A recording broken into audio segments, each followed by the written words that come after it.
अस्सलाम वालेकुम व्यूवर्स। आज का हमारा टॉपिक है रिलेटिव एटॉमिक मास। जैसे कि हम सब जानते हैं कि जो एटम का मास होता है वो बहुत छोटा होता है, उसको प्रैक्टिकली डिटरमाइन करना बहुत मुश्किल है। तो फिर हम क्या करते हैं, किसी भी एलिमेंट का जो एटॉमिक मास को डिटरमाइन करने के लिए मुख्तलिफ इंस्ट्रूमेंट यूज़ करते हैं, जिसमें हम उसके मास को किसी और एलिमेंट के मास के साथ कंपेयर करते हैं। अगर हमने रिलेटिव एटॉमिक मास निकालना है तो हम यहाँ पे किसी भी एलिमेंट का जो मास होगा उसको कंपेयर करेंगे कार्बन के 12 आइसोटॉप्स के साथ। वो कार्बन के तीन आइसोटॉप्स होते हैं, कार्बन 12, कार्बन 13 और कार्बन 14। तो हम जो कार्बन का आइसोटोप है 12 उसके साथ कंपेयर करेंगे तो जो हमारे पास मास आ जाएगा उसको हम बोलेंगे रिलेटिव एटॉमिक मास। अब इसकी डेफिनेशन देखते हैं और एग्जाम्पल तो आपको और भी क्लियर हो जाएगा। The relative atomic mass of an element, किसी भी एलिमेंट का रिलेटिव एटॉमिक मास क्या होगा, is the average mass of an atom of that element. Element के उस एटम का वो एवरेज मास जिसको हम कंपेयर कर रहे हैं, किसके साथ कंपेयर कर रहे हैं, 1/12 mass of an atom carbon 12 isotopes. मतलब जो आइसोटोप है हमारे पास कार्बन का 12 का, उसके 1/12 पार्ट के साथ जो हम कंपेयर करेंगे तो जो हमारे पास मास आएगा उसको हम बोलेंगे relative atomic mass.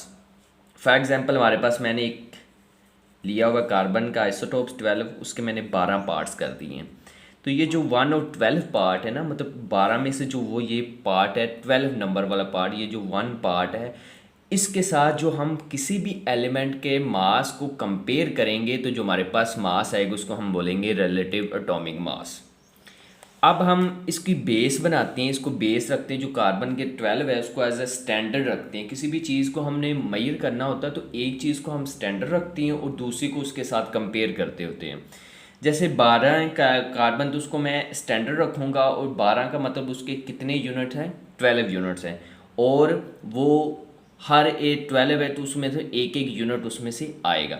For example एक आपके पास एलिमेंट था हीलियम, ठीक है, उसको मैंने बैलेंस करना है तो इधर मैं उसको किस तरह करूँगा, कोई भी चीज़ हम किस तरह किसी चीज़ को मेजर करना है तो उसको किसी के साथ मेजर करते हैं। फ़र्ज़ करें मैं एक दुकान पे गया हूँ तो उधर मैंने कहा कि मुझे 1 kg शुगर दे दे, तो वो क्या करेगा, तो वो जो केजी का 1 kg का पीस होगा उसको एक साइड पे लेवल रखेगा स्टैंडर्ड के तौर पर, और इधर हमारी माउंट को मेजर करेगा।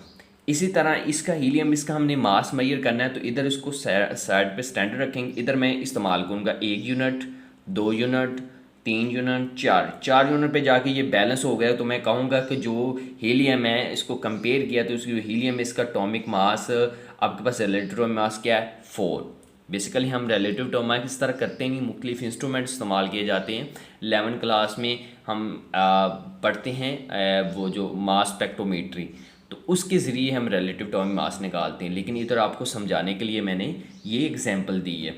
तो जितने यूनिट इस्तेमाल करेंगे उन यूनिट्स को हम क्या बोलेंगे, रिलेटिव एटॉमिक मास। तो ये 1/12 वाला जो यूनिट होता है उसके साथ हम कंपेयर करते हैं। अब किसी भी चीज़ को जब हम मेजर करते हैं तो उसके साथ हम उसके यूनिट्स लगाते हैं। इन यूनिट्स को हम क्या नाम देते हैं, इन यूनिट्स को नाम देते हैं एटॉमिक मास यूनिट का। एटॉमिक मास यूनिट क्या होता है, atomic mass unit, one atomic mass unit is the 1/12 mass of one atom of carbon 12। मतलब कार्बन 12 का जो 1/12 यूनिट होगा उसको हम बोलेंगे one atomic mass unit. Mean के कार्बन के 12 यूनिट है, इसको हम कहेंगे इसके कितने एटॉमिक मास यूनिट है, 12। इसको रिप्रेजेंट करते हैं AMU, एटॉमिक मास यूनिट्स के साथ। अब इसका ग्राम के साथ क्या चलेगा, मतलब इसकी जो वैल्यू होती है बेसिकली वो हमारे पास होती है ग्राम में। 1 AMU किसके इक्वल होता है, 1.66 मल्टीप्लाई 10⁻⁻24 ग्राम। तो एक एटॉमिक मास यूनिट की वैल्यू इतनी होती है, और एक एटॉमिक मास किसी भी चीज़ का हमने निकालना होगा तो हमने क्या करेंगे, उसके साथ उसको कंपेयर करेंगे। For example mass of proton है, इतना उसका मास होता है 1.0073 एटॉमिक मास यूनिट। उसको ग्राम में रिप्रेजेंट करना है तो उसको हम क्या करेंगे, इसके साथ मल्टीप्लाई कर देंगे तो वो हमारे पास ग्राम में आ जाएगा। मास ऑफ न्यूट्रॉन है, एटॉमिक मास यूनिट है, तो उसको ग्राम में लाना है तो वहाँ उसको उसके साथ मल्टीप्लाई करेंगे तो 1.64 मल्टीप्लाई 10⁻24 ग्राम आ जाएगा। इसी तरह इलेक्ट्रॉन का है, तो उसको भी हम उसके साथ ग्राम के साथ मल्टीप्लाई करेंगे तो हमारे पास ग्राम में आ जाएगा मास उनका। तो ये था छोटा सा टॉपिक रिलेटिव एटॉमिक मास। यहाँ पे एक क्वेश्चन भी आता है जो आपके बॉक्स में भी लिखा हुआ है कि हाउ मैनी